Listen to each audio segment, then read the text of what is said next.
Good evening. Back to our second part of our lecture.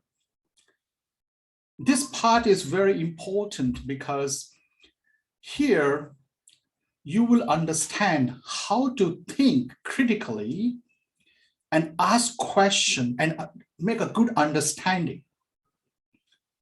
Actually, critical thinking is not driven by answers. It's driven by the questions that you ask. You have to understand this very clearly. So let's see today what we are going to cover. We will see quickly how to develop the questioning mind, skills, types, quality of questions, importance of critical thinking, how to develop critical thinking, element of reasoning and thinking, tools of critical thinking to develop question mind, conversation models, and so on. And then we'll have our Q&A. So when you think about art of questioning, now what comes in your mind? Actually, questioning is, if you use effectively, is a very useful and powerful tool. It's crucial skills, actually. They are a style of question that encourage people to open up avenues of their own thinking. It helps the person deepen their thinking.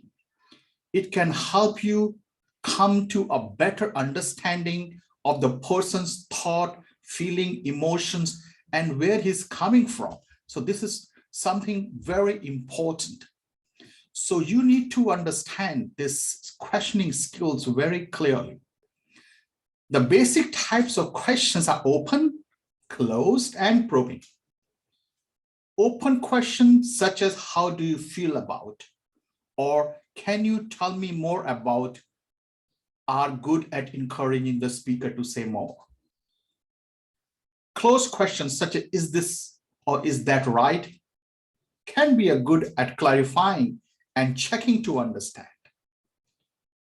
Probing questions can help explore an issue more deeply, actually. It is good to ask how, what, when, where type questions if they help the person understand the issue more clearly. Care should be taken with why questions, as they can put people on the defensive and can carry a critical implication. So when you are asking questions, you need to be respectful, tactful, diplomatic, and you need to see how and which way with your expression, facial gestures, emotions you have to ask. There are different types of questions, as we were talking about. Future placing questions. What will it be like in 6 months' time? Then some questions are truth probers. What actually is stopping you? Then there are some dumb questions, short and simple. What do you want? So you have to understand how you are going to reframe your questions. It's a move, a negative to a positive, which helps stop all or nothing. Thinking example, I'm so good at academic work. Reframing shift from a problem to a solution-focused approach. What part of academic work can you do? What's stopping you being good at academic work? What would good look like? So you have to see how you are reframing your questions and making it very easy for others to understand without offensive. And then you give a good image and impression as well. Then there are incisive questions. What if you want? What you will do? What could you, Then there are certain permission questions. Is this person willing to explore a tricky area? Then there's a devil advocate questions, so you have to see there are different ways to ask questions. Commitment questions, what will you do and when will you do it? You're asking for a commitment. Dispel questions to be left with the person in between sessions. So, there are different kinds of questions, and the way you put it as asking questions is an important skill, as I mentioned. This can be used to gather information, clarity, and check that you have understood what the speaker has said. A good communicator will be able to use a range of questions in conversation. Open and curious questions. This encourages the speaker to say more and to think and reflect. They encourage longer answers. Open and curious questions enable clarification and can also encourage more creative thinking through opening up possibilities and avenues.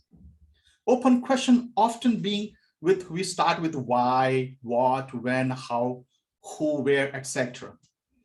Using open and curious question hands control of the conversation of the speaker. And the closed and leading questions is another way. This might demand simple yes or no answers and can be useful in checking facts. A closed question can be answered with either a single word or a short phrase that give you fact, that easy and quick to answer and keep control of the conversation with the questioner.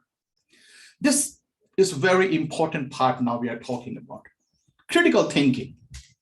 Now, when you are using question, the important thing is not to stop questioning. Curiosity has its own reason for existing. This is what Albert Einstein said, and I believe it so much. Critical thinking is ability to analyze and effectively break down an issue in order to make a decision or find a solution at the heart of critical thinking. It's an ability to formulate deep, different, and effective questioning. For effective questioning, start by holding your hypothesis loosely. Be willing to fundamentally reconsider your initial conclusions and do so without defensiveness. Second, listen more than you talk. Through effective and active listening, it's very important. Then third, leave your queries open-ended and avoid yes or no questions. Fourth, consider the counterintuitive to avoid falling on groundthink. Fifth, take the time to stew in a problem rather than making decisions unnecessarily quickly. Last, ask thoughtful, even difficult questions and follow up. That is very important. So there are few ways to enhance your ability to interrogate and even the most difficult topics in your life. So there are some important things, like first, hold your hypothesis loosely. This is one first thing I learned in my life, hypothesis-driven thinking. Based on the scientific method, this process allows many great teams to work through problems quickly, efficiently, as it involves formulating an early answer to a problem, and then digging into the data to seek to refine, to improve. The core of this approach, however, is holding your hypothesis loosely. If you are too attached to your initial answer, you may refuse to let it go, no matter where the data leads. But if you treat your own answers as a straw man, holding your assumption loosely, you will be willing to totally abandon it if the situations call for it.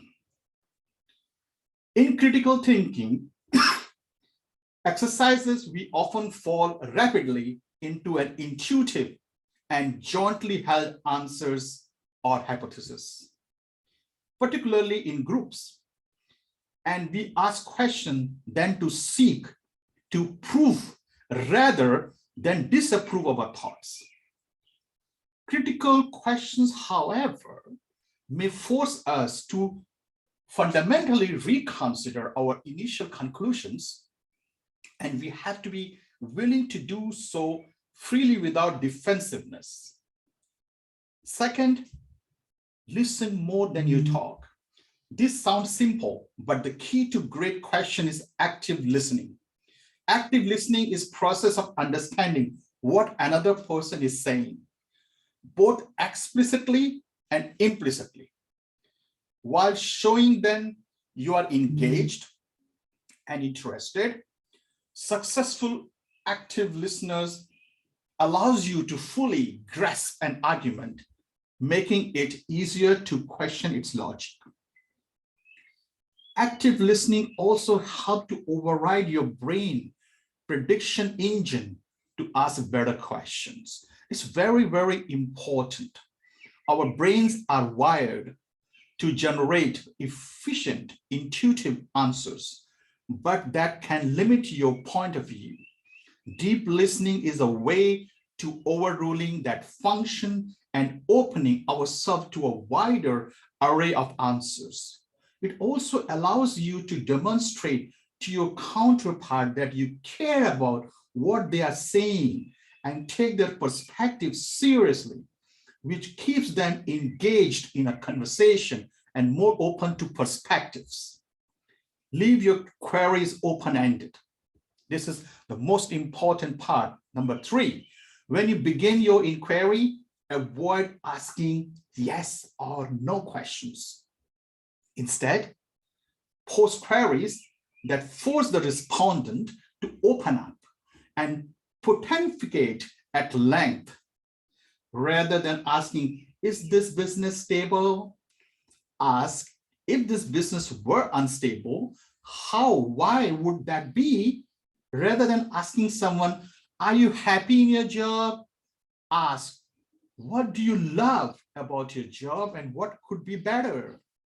Or talk to me about a time you find joy in your work and a time you felt unmotivated. Then follow the dialogue that emerges with more questions. Open-ended questions encourage critical thinking in a group.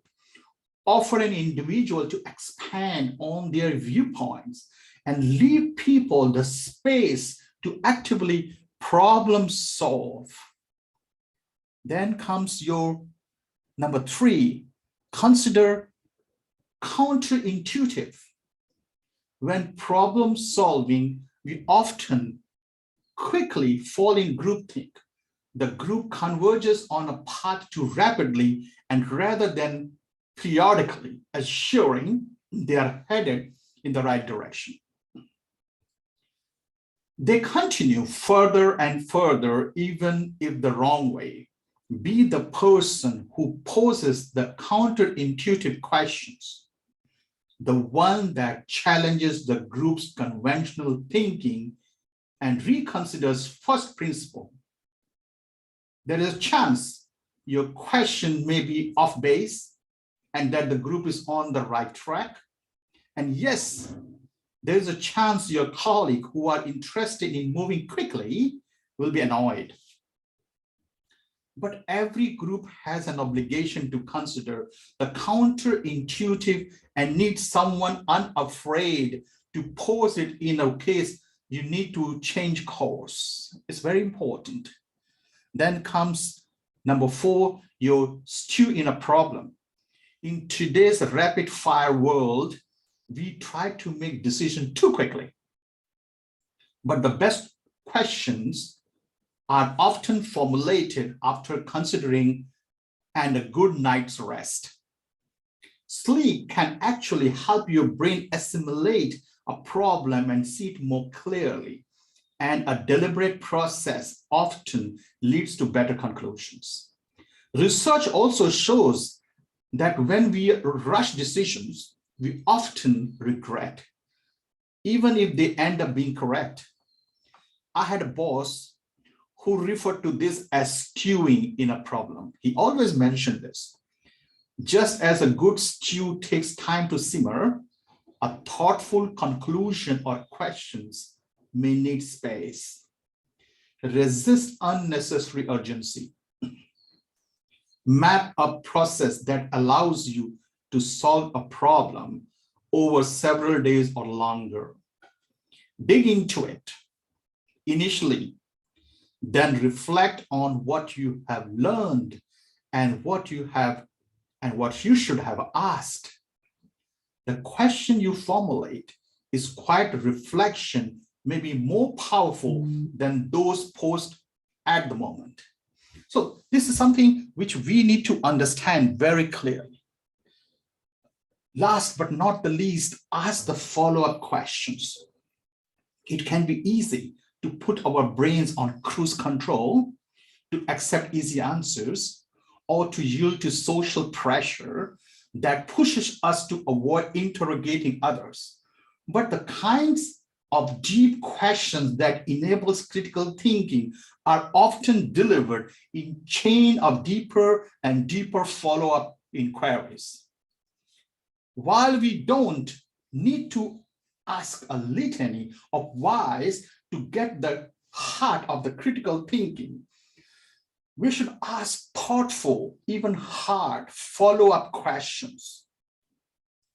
It requires energy to listen hard and formulate those follow-ups, and that's often the only way to deepen your critical understanding of a topic. So critical thinking is the heart of solving complex problems in new and exciting ways, building these key skills and help you to navigate new roles, establish yourself in your organization, or simply face a conundrum.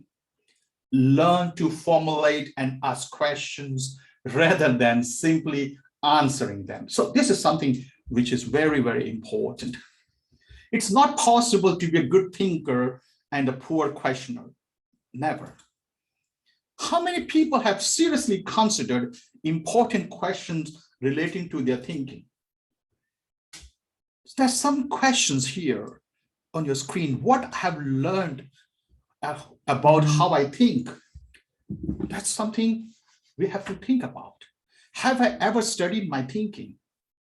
What information do I have, for example, about the intellectual process involved in thinking?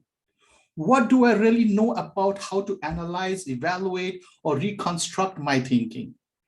Where does my thinking comes from? How much of it is a high quality? How much of it is a poor quality? How much of my thinking is vague, muddled, inconsistent, inaccurate, illogical, or superficial? It's very important because questions define tasks, express problems, and delineate issues. They drive thinking forward. You have to understand very clearly, thinking for yourself, questions you're questioning. Disciplined questions are also important because this transforms the mind. To develop skills of questioning, we need theory. We need to think of important ideas in our thinking. So thinking is something which is ongoing process, and how you control your thinking is an art. That I will talk about 3 types of questions generally we ask. We say in technical terms, one system. This requires evidence and reasoning within a system because we all work in a system. A correct answer, which is driven by knowledge. Then it comes on second, no system. Call for stating a subjective preference. A subjective opinion cannot be assessed. We have to be very clear on what kind of questions we are asking. Third is conflicting systems where we live in, require evidence and reasoning within the multiple systems we are involved and we are gathered. Better and worse answers and then comes your judgment. So these three types of questions are very important to determine which of these three type questions we are dealing with in any given case. We can ask the following questions. Are these relevant facts we need to consider? If yes, then either the fact alone settle the question, and we are dealing with a question or of a procedure, we have to decide. The fact can be interpreted in different ways, and the question is debatable. If there is no facts to consider, then it is a matter of personal preference. In the fact settle the question, then it is a one system procedural question. So this is how three questions style functions. So if you are a student, you need to have this tool of critical thinking to develop a questioning mind, a mind that continue to transfer and transform itself to a question it asks. When we say a critical thinking in your life, there are many life situations, like for example, you are in personal life, you're thinking on your difficult critical situation, what constitutes a healthy diet for you? Which investment is better for my family and why? Professional life, you have many critical thinking. In what way can we improve our product or services? What you are dealing with? How do the actions of our company affect others? The environment you are working in. Academic life, what are the main points of this text? What major should I choose and why? What is the future of this major? What kind of job you can get? When you're talking spiritual life, how does the teaching apply to my life? How this I can use to change my life? Are this contradiction is what is being said? So there are many things which we have to consider, in our daily life, and you have to critically take decisions. And we do that actually. We have to improve it and we have to make it more better. So what are the skills you should cultivate? Become an active listener, chase answers, actively seek out solutions, think out of the box, go to the answer, don't wait for it to come to you. Open-minded. It is possible that there are multiple correct answers. You might be wrong, but why? Try to understand and try and approach problems with different perspective, from different point of view, from different angles. Separate emotions from facts. Thinking and feeling are not the same. What you think or what you feel is not what the fact is. And avoid logical fallacies to be incorrect. 2 + 2 is 5. Just you have to think differently. Yeah, you have to be very, very clear in your mind to be different. If you want to be an active learning, for example, attend class regularly, take advantage of extra credit opportunities, participate in discussions, debates, talk with your professors, peers. They can give you a lot of knowledge and will enhance your critical thinking ability. Read textbooks, take notes, outline information, news, review notes, and try to put them in your own words. No copy and paste somebody's idea or something from internet. Take the new information you gather, try it out and experiment with it. Why it's relevant? How does it mean? What is the purpose of knowing the information? So these are so important for development of your mind. Things to keep in your mind. For example, keep an open mind. As I said, your perspective is yours. Others have different perspective. Everybody has his own story. It's possible that you are wrong and then others are right. Get comfortable with being wrong. Learn from it. Consider many different viewpoints. Accept a new explanation if it explains the evidence better and had fewer contradictions. Why not? Think before you act. This is very important as well, because separate your feeling from the fact is important. Am I acting because of an emotional impulse or because it is logical? Do I believe something because of the logic behind it or not? As I said, avoid logical fallacies. A logical fallacy is misunderstanding derived from faulty reasons and faulty reasonings. Avoid contradiction between answers. Is your best answer a logical answer? Does it make sense? That's important. Example of logical fallacy. Just generally, we very hastily generalize. Oh, cutting people with knife is a crime. Surgeons cut people with knives. Therefore, surgeons are criminals. So you don't jump in kind of such fallacies. You must be willing to say, I don't know. And then be willing to do something to change that. That's very important. For example, suppose you have just read an article that said that Cogger population of Upper Peninsula is increasing. So how you are going to post this? You have many things to think about. Why? Why is population increasing? What effect in this increasing? Where? Who? When? How? So this all together will enhance your critical thinking process and your questioning and also answering. So let's see how we solve the problem sometime which comes in front of us. The problem solving systems are two. I'll just take part one first. In this, you have to reorganize, list the topics, issues, and main points, paraphrase and summarize. Understand, put concept in your own words. Relate the information to what you already know, restate the information. Then hypothesize. Make an interpretation of the information based on your understanding of it. This interpretation will then be analyzed logically. So this is one way. Second way, analyze, recombine, and check. Analyze the information. Split the information in two parts. Ask questions, why, what, where, who, when, how, just now we talked. Compare and contrast the information. Recombine information. Use your new understanding of the material. Put the parts that you analyzed back together.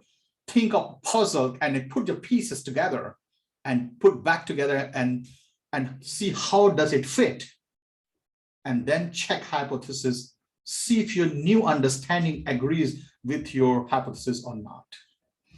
So to conclude, finally, the most important thing for you, the tip is use the techniques found in this presentation to develop your own strategies for critical thinking. Tailor the concept to fit your need. There is no one size fits all approach. And every technique may not work for each of your courses when you are taking or studying or you're discussing. Create the size fits you approach to develop your critical thinking, because every individual human are different. And then think how to apply the concept to your coursework is your decision. And it's up to you. So thank you so much for your patient hearing today and listening to me. Now let's have Q&A sessions. And it was really nice to meet all of you. And you guys are awesome. And wish you a good luck on your career. Now the floor is open. Welcome.